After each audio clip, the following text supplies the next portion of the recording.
we have a service that has created a great deep dark cupboard in the back, and they are hiding their secrets there and not allowing any of it to come to light. And those secrets are growing in the dark, marauding the township in the night and taking victims every single time. But the police deny its existence. They act as if there is absolutely nothing wrong. And people continue to be killed for no reason by psychopaths who we have armed. But, I mean, to conclude, maybe, and I think they will not learn any lessons. Do you know why I think so? Let me go back. In the National Reconciliation Commission's report, a report have actually done a review of 100%. 87 of the atrocities that are committed in this country from independence to the time they did a review were committed by security agencies. Imagine that. Police and military leading the pack. Now, finally, they requested and recommended specific reforms that should actually be helping people deal with these issues better. Some of the reforms were that they should train them better. They should actually recruit the right people into the service. They should also make sure that the police is accountable and the institutions of the police do not act like they are an opaque institution that whatever they do, they can't get away with it. Up till today, the last time I checked, almost 90% of those reforms and the recommendations had not been. And I remember I actually spoke to one of the police officers, a very senior officer, about it. 90% had not been implemented. This is from 2000, National Reconciliation Commission. Fast forward to the recommendations that were made during the Ayahuasca West War Gone. And some of the incidents during that time were repeated there. That same commission also made specific recommendations. Kojo, I remember we tracked the recommendation of this implementation here. Even when we realize that people have done so much wrong and the institution admits it, their best practice is to remove the person for a position, put him in a different position, and pretend that that is punitive enough. When they have involved the loss of lives, when they have put abuse of power, when they have involved the things that ideally no society, proper society, will tolerate. But we get away with it. We are fine with moving on and saying that, oh, well, I mean, it's still an institution that needs a lot of reform. Except that they get away with virtually everything. The things that you and I can never get away with. We've just had a friend walk into the studio, of course, Member of Parliament for Tamale Central, Mr. Murtala Muhammed. Good to see you. Good to be here, my brother. A pity about the circumstances. Our conversation is not a good one, though. We're not very happy about how the police has been handling us. Well, let me say that on my way to this your studio, you know, I just finished with the TV program. I monitored your discussion this morning, and I listened to, I don't know what is the documentary where a young man was shot. Frankly speaking, I nearly shed tears because, I mean, for all you know, this is a father, I mean, who certainly is completely, you know, incapacitated now. I mean, if he was the breadwinner of the family, if he was having kids, and I believe that he was engaged in his daily activities, which would ensure the fees of his kids are paid, and now who will pay the fees? And as a citizen of this country, I profoundly felt it. Look, in my constituency, in Tamale Central, and within Tamale Metro, let me just say within Tamale Metro, because we had happenings in every area, where I was giving birth to Chanley, a police officer went to effect an arrest. And when he went there, she was, you know, manhandled by two gentlemen. Now, the police indeed were interested in identifying those people. The assemblyman went to the chief of the area, and the assemblyman was in the process of identifying those who did that so that they will hand them over to the police officers. At dawn, regardless of all these efforts that was being made by the chiefs and the assemblyman, the police went there in a military fashion. They attacked people to the extent that they went to people's bedrooms, vandalized vehicles. There is a young man who is not even an indigent. That young man is from somewhere, rented a room within the constituency, and he was engaged in the business. That young man is completely paralyzed because of the police brutality. And I think that your station and a lot of the media houses went in there. Vehicles were vandalized. So even if you are going to arrest somebody, must you go there at dawn, entering every single room? Some were lying on bed with their wives, and this was what the police did. You remember the incidents at the Lamachana Palace, where a 14-year-old guy who was awaiting his BC results was gunned down by the police. And these things are just too many. Now, in fact, to the extent that on the floor of Parliament, I remember Honorable Harun Idrisu and those of us, the 4 MPs from Tamale Metro, made a statement. People contributed to this statement. Nothing happened. I filed a question asking the Minister for Interior to come to Parliament to tell us how far they have gone with the investigation, because that was the story. Yeah. The minister came and said they were investigating. Almost a year now, nobody knows at what stage is the investigation, and I think that the impunity is just getting too much. As our representatives, do you feel powerless in the face of this? Do you feel like this is something beyond your ability to deal with? Well, if the institutions were working, if the institutions knew that the mandate they have is the mandate given to them by the people, the salaries, the arms, the guns that the police officers are holding, they are guns that are purchased by the taxpayer. Unfortunately, they use those guns in a brute fashion to attack the very people whose taxes purchase those guns for them. And unfortunately, they think that if you're able to deal with people, shoot and kill people, it shows how mighty you are as a police officer. As a matter of fact, it reduces the confidence people have in you. This community policing, I mean, intelligence gathering can only be achieved when the citizens have confidence in you. Yeah. If they don't have confidence in you, they will see people committing crime. They will not be willing to give you the report it, because after all, they themselves can be victims at any point in time. And I think that the IGP needs to do more. People had a lot of expectations and hopes when he first came. Unfortunately, it seemed to me that it is just populism. Well, this is the conversation that can only begin here. This cannot be where it ends. And look, we're talking about police brutality. I don't think there's a better voice from which we can learn than security analyst Professor Kwesi Aning. He joins us on the phone right now. Prof, good morning to you. Good morning, Koyo. It's always a pleasure, even though sadly the circumstances are seldom good. This morning, we're wondering why we keep talking about police brutality. I mean, we've changed the IGP. The leadership has changed. Why does the attitude towards bringing the bad apples to justice remain the same? Well, Koyo, thank you very much. We've changed the IGP.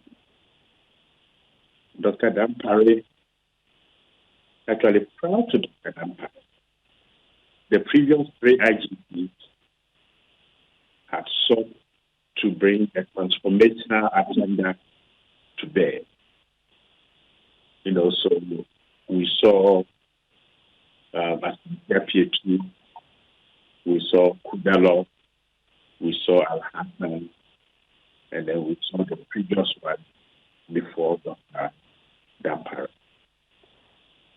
And I think the challenges to transforming the service are quite clear. First is that the service itself, over time, since 1967-68, has faced serious challenges with its institutional culture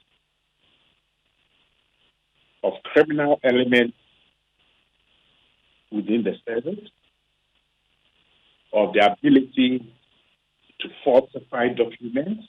The Tiguru report speaks about that. The Archer Commission report talks about issues of recruitment. The Okudito report speaks about the way weapons are handled in general, but in the specific case of the Okudito report, how tear gas is used for crowd control. Dr. Dampare has come and said, I want to transform the police service and make it into a 21st century organization that responds to and encourages society to partner the police in creating stable and safe society. But when you have a service that over 40 years has had this institutional culture undermined through political meddling, collusion within the service, a sense amongst some of the personnel that they are above the law, then it becomes difficult for any individual inspector general of police, his commanders at the regional and district levels, to bring about change. And I want to share a particular example that I faced 2 nights ago on the Mankasim Apam stretch of the road. An officer stops me around 6 p.m., looks at my vehicle documents, takes a pretty long time. So when he finishes, I ask him, you are not that. Is there something wrong with the paper? Is there something that we ought to have done more? He then said, oh, no, ask your driver. Then I said, no, you are wrong. Of course, my driver thinks he has the proper paper. But if you think there's something wrong, please let me know. Up in a half. So I said, look, this is very poor performance. You are the law. Help me to understand why you kept so long looking at my paper. Because I will put 5 cities inside. Not even one. So he gets angry, starts banging on the door. That why should I use that term that is not a bad door? Now, when you have these officials who are on the highway and are a law unto themselves and refuses to give his law and is armed, then this officer can commit human rights atrocities. And these are the people that Dr. Dampare seeks to either transform, or as citizens we can help them to identify, and they can be disciplined.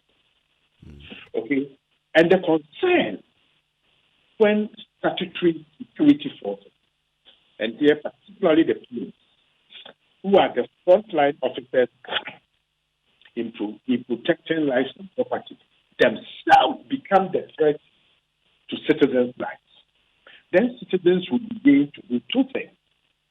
Either look for protection elsewhere or begin to perceive these people as representing the state, and therefore it is legitimate for them to strike a blow against them.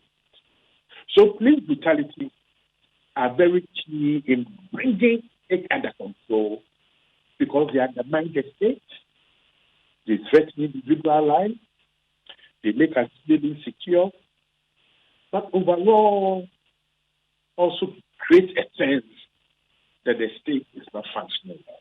And it's unfortunate because, Dr. Dampare has sought to demonstrate a hands-on, responsive, and empathetic form of policing. Dr. I can tell you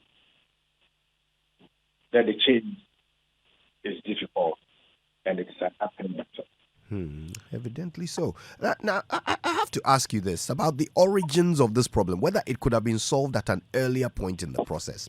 Now, I read a report, ironically, a report that was put together by the NRA in the United States, and it said that just by owning a gun, the logical centers of any human being, after spending money on a weapon, you will start looking for opportunities to use it. Otherwise, it becomes a waste.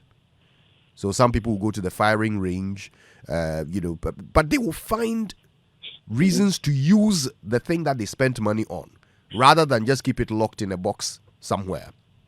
Now, this is logical people, rational people. How much more people who might be sociopaths or psychopaths who don't value human life like the rest of us? Do you think that the police are a little bit reckless in determining who to arm? Bearing in mind they don't have to put a gun in every officer's hands. Do you think they are a little bit reckless in making those decisions about who to put guns in, to assign guns to? Because I think once more we need to go back to the history of this thing. If you read the Boyce report and several other reports from the late 60s through to the Tibiru report I think in 1986, and ACTA in 1990 or 91, the issue of the caliber of the people that we recruit, the quality of the training, the quality of the leadership, and how the selection of those arms and the conditions under which, reasonable force, in this case, the usage of those arms must be used, are not well defined.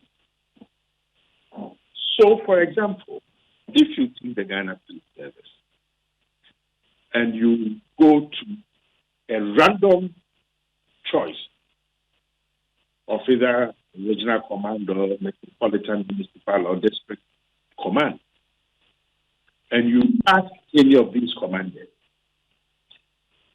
what is the criteria of assessment for effectiveness for your office in terms of crowd control, traffic control, and then crime control? I doubt very much that out of the X number of commanders, that you actually find probably more than 10 who have a written down set of instructions about voting procedure and how to determine success. So when you have this lacuna, and once more, I want to use my example 2 days ago. I mean, the sheer wretchedness of some of the officers on the road, the unprofessional behavior, and this particular officer who sought to intimidate me. I mean, if that guy was armed, but there were 2 other personnel around him, one was telling him to calm down, the other was telling me to calm down and move away. But had that officer been armed, and was it dark, the way he was banging on the vehicle, I think he would have done something much more than hitting the vehicle.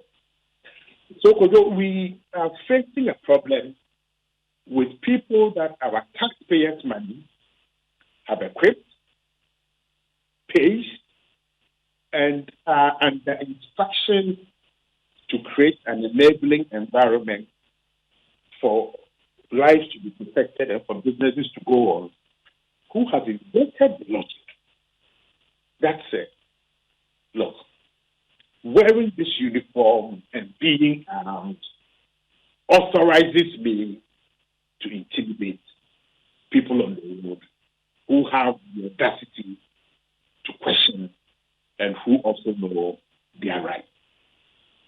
Now, when you have people who have misconstrued their role and their function as providing a service, because when Dr. Budia changed the name from Ghana Police Force to Ghana Police Service, there was a particular rationale behind it, that we are providing a service in which this institution becomes the face of interacting with people. That history and that principle of providing a service must come. But Dr. Dampari faces an uphill battle because the levels of wrath and indiscipline within the service are embedded, they are networked, and the mentality is that, it's only a matter of time, he will leave. But I think we are all enjoying to keep on reporting, to keep on talking about it. That will encourage him to continue with his men and women to try and bring about change. But right now, from what I see, that is a battle that the police administration is beginning to lose. Prof, I remember a story from 2018, I believe, or 2019.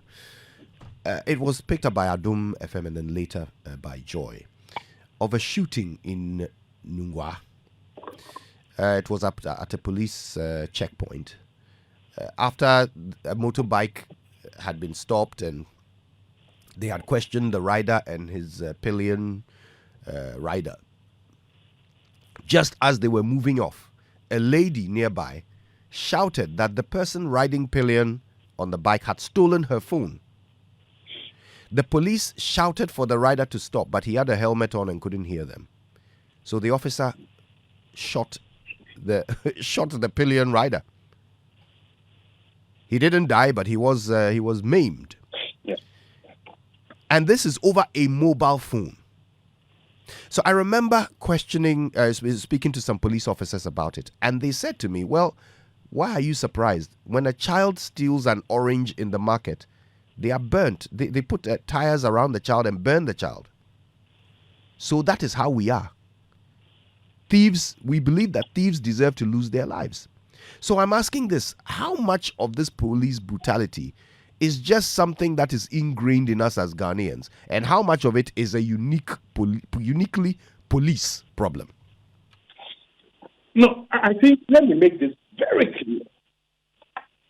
The levels of brutality and atrocities that we see from the police is uniquely a Ghana police problem. And once more, we need to go back to the history. And Professor Raymond Atuguba has this fascinating, I think, monograph titled Bom Kutuku.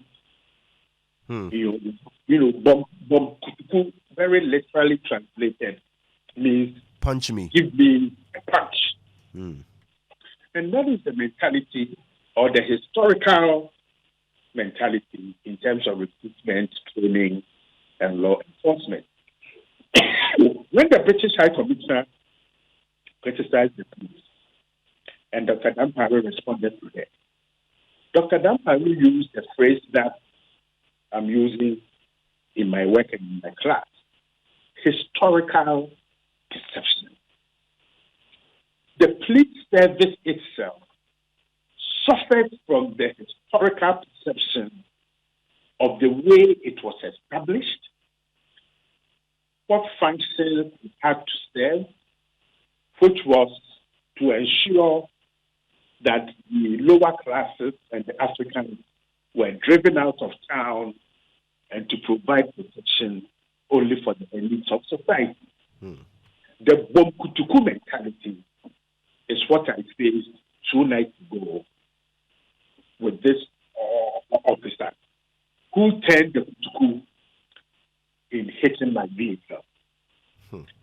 Okay, so there's nothing Ghanaian about the abuse of authority and violence that we are facing. Furthermore, were we to undertake a disaggregation of the unlawful use of force against civilians between 2018 to 2023 February, we will see an uptick. There is a disturbing trigger happiness when it comes to the way the police now deal with cases where they think they are dealing with armed criminals, dangerous individuals, a group of people. So we need to go back both to the Boyce reports and then to the Okujitu reports, and probably to the Archer Commission report about the use of credible force in particular types of situations. Right now, you and I can be routinely shot, either on the highway or some people are demonstrating and we happen to be passing by. And the problem relates to how to get justice and how to get the case looked at in a dispassionate manner.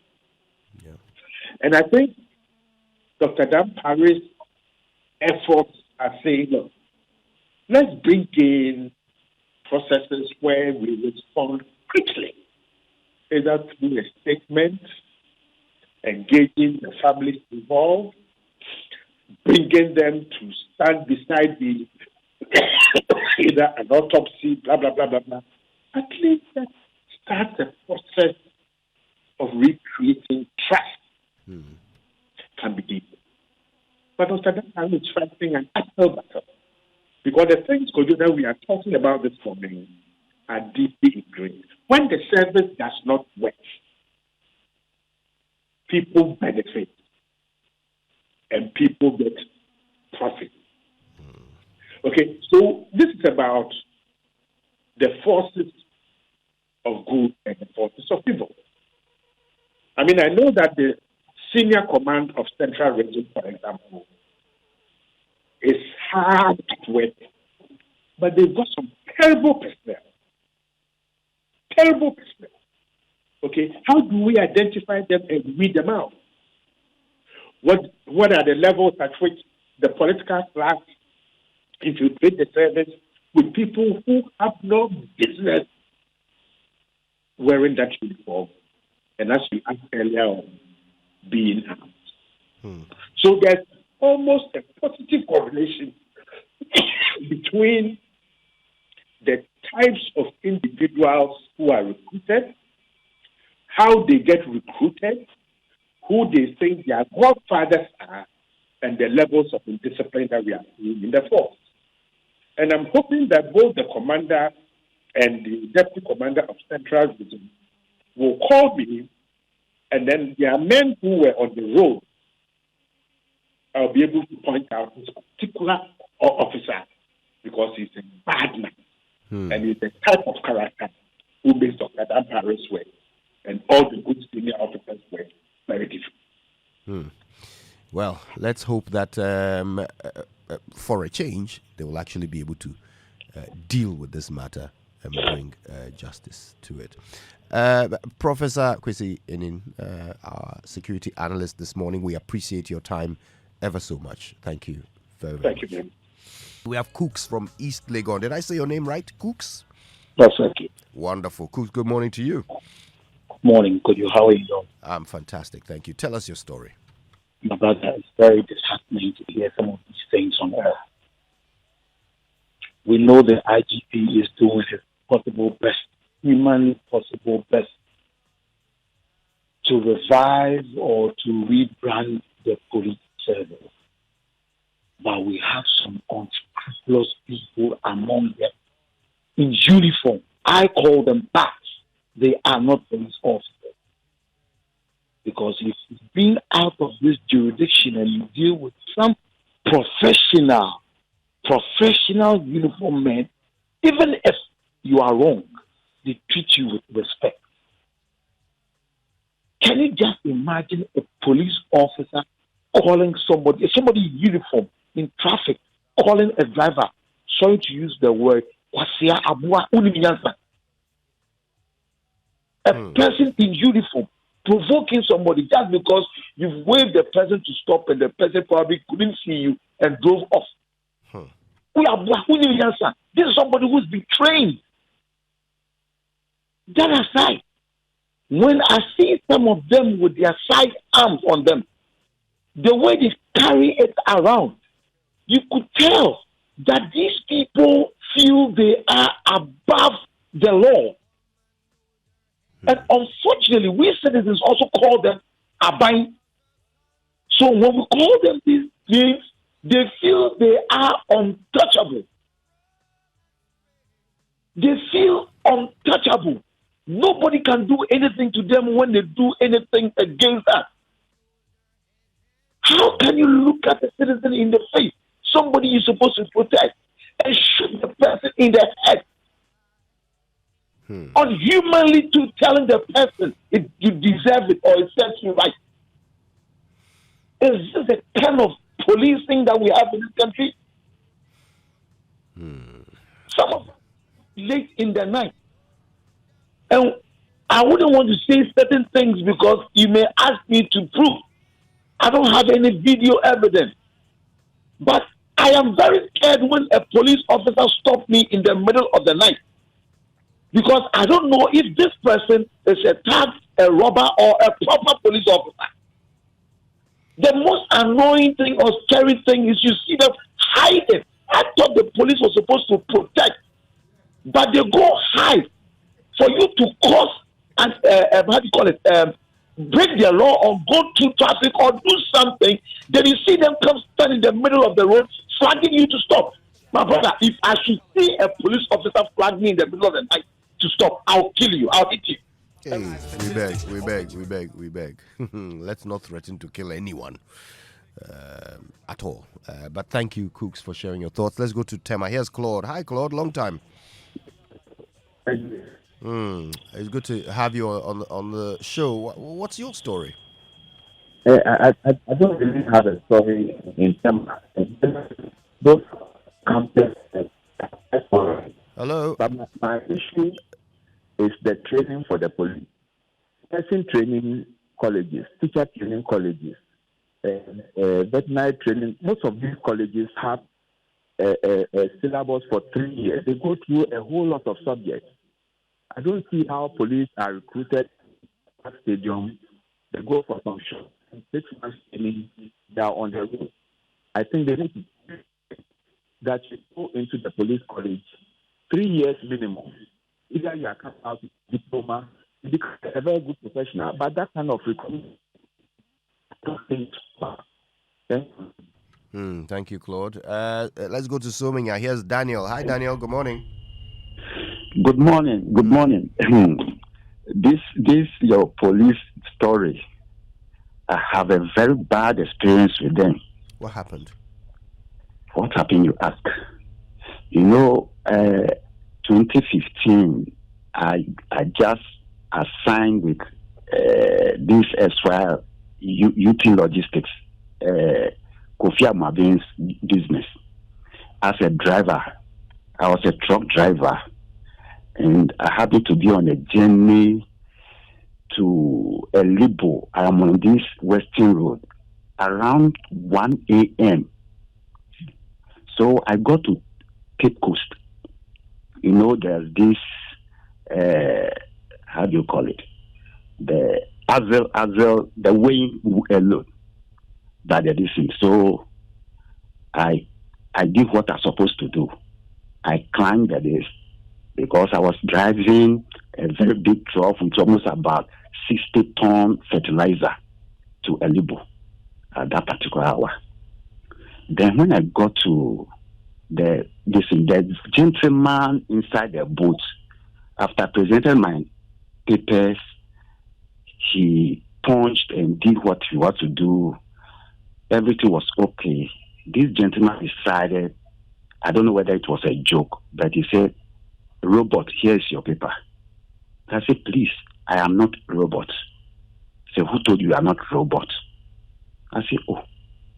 Then he said, "Fin." I said, "Oh, but please, why?"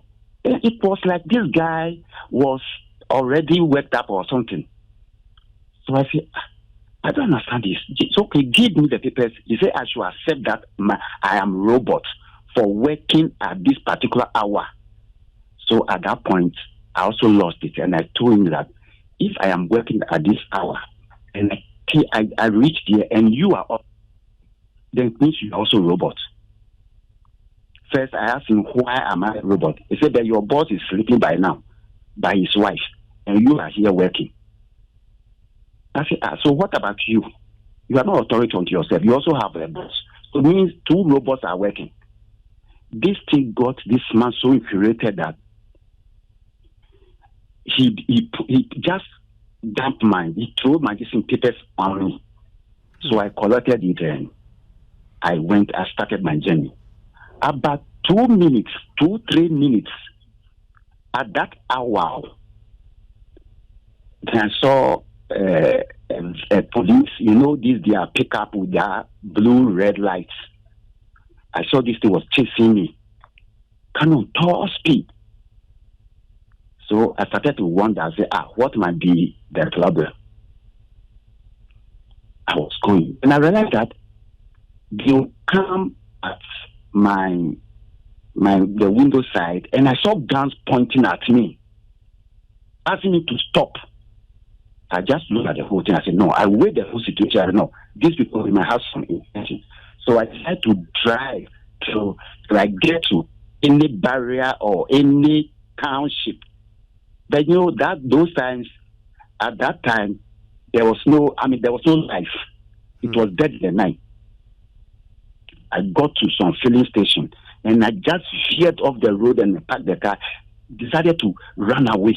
In fact, as I was getting myself, they have a smaller pickup, so they came, and for no apparent reason, they pounced on me, started beating me, kicking. There was a 4 or 5 number. I said, what have I done? What have I done? Because at that particular time, I realized that I took the right decision. I came to where there was a filling station. Otherwise, they would have told me. If they got me in the middle of the song, nowhere. So I said, what have I done to you people? They used this taser. They were telling me, and you see, look, the effect of that thing, beating me, they used some pepper spray on my eye. So when they eventually, some people, they saying that I didn't use medicine. So what? So in fact, I couldn't see. So they bungled me and put me in the pickup and drove me back to the scene. So I thank my star that at least I will live. So eventually they went and put me in their cells. I think this thing happened. There's a small town there that where the Azelo. They went and put me at the police station there. Come and see some the police girls, the 2 ladies on duty, insulting me, Kwasia, this, that. In the morning, their officers came. They eventually realized that I didn't do any wrong. I had my prepared documents and everything, and I even comply everything. So as to the reason why they did that, now they started begging. Begging who? Come and see. I said, begging me. I said, I want to see those who did me. I want to see. The only thing is that my officer company, when they heard this thing, I decided I wanted to report to my lawyer. They took the evidence, the paper they took it from me. My officers took that paper from me just to stop me from raising this thing up to today. So you were not able to you mean you were prevented from reporting it? I didn't report it to my lawyer. But my lawyer was saying that, I said, no, these people have taken it. They've taken it from me. That is my work, my work people, thinking that if I report to them, they will rather take it up. What a strange ordeal. Thank you very much for sharing it with us. So troubling. Oh my goodness. What it must be like, how scary it must be to be pounced upon by police officers at that time of the night. Daniel is our last caller for now. Thank you, Daniel, for sharing your story. We managed to grab Jojo Kobina, who did that story about young Ojo, and that's the boy who got shot in the head when he tried to settle an argument between his father and a police officer. That story is just so heartbreaking. And still, nothing has been done? Nothing has been done. And what is very interesting, in 2019, the now IGP, Dr. Dampari, called when he saw the story. There was an editorial we did, so he was touched by it. So he called me personally, and then I took him to see Ojo. So he saw Ojo personally, interacted with the wife, interacted with the family, and he personally gave them money from his pocket, and he told them that he would investigate. Now he's IGP. He has to do something about it, because this is not a story that he's not aware about. He knows the stories. He knows the house, exactly where he interfaced with a young man before the young man passed, and so he should do the right thing by investigating, and then compensating them if need be. And then secondly, the Commission on Human Rights and Administrative Justice. This story has been flying around. We know that definitely they always encourage people to report, but this family, they don't really know. They don't know the whole process. Why are they sitting down? Why do they have to wait for people to, walk to them? Why can't they walk to the people and help the people file a complaint so that they can investigate? Important question, that one, because you would expect institutions like that to be able to protect the vulnerable. Exactly. The vulnerable can't hire lawyers. The vulnerable can't come to you and write lengthy complaints following your accurate formats and all of that business. You ought to be able to give them justice in spite of all that. Ray. Yes, Liana, let me give you some messages that others have shared about what's being reported and the extra things that they are saying connected to this. The very first message you should read is PK Stevie says, we need lawyers in this country who can take up such cases pro bono. I'm sure they can make huge payout from clients' compensation. Jaylene 45 said, Ghana is not a country, it's a business company owned by a group of persons. They built a system that they could prevail against. They tell us freedom. I mean, that's also being said here. Sangorel says, justice must be served. It shouldn't be for the rich alone. I feel very downhearted seeing this. The police is our friend, but they rather let the bad ones live and kill innocent souls. Whoever did this will be judged accordingly. I know. Yeah. The police is our friend. Sometimes your friend kills you.